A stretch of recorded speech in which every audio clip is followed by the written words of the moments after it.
برای سلامتی خود همه پیشکسوت، سلامتی اون پیران، سلامتی مدیران، سلامتی اون ورزشکاران، واقعا زحمت میکشن واسه این ورزش باز کنیم.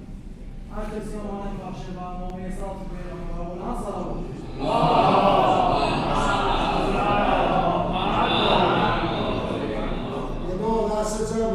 که همه انجام وظیفه بکنن هرچی پوزی بشه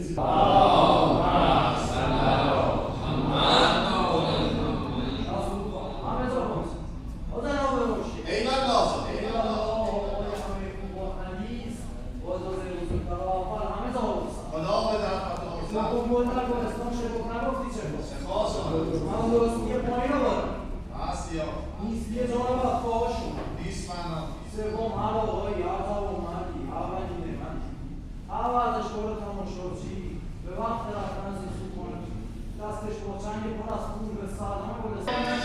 آمین. که حسن خودتون بغل دست رو سلامت کنم بگید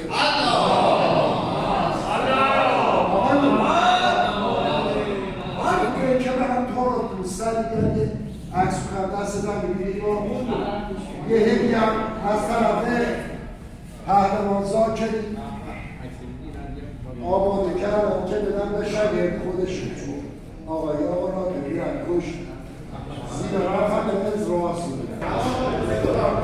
آقای زاکری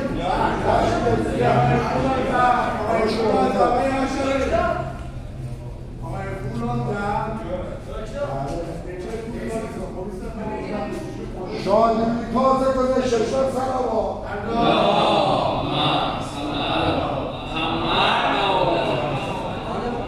گل بزنید سه سه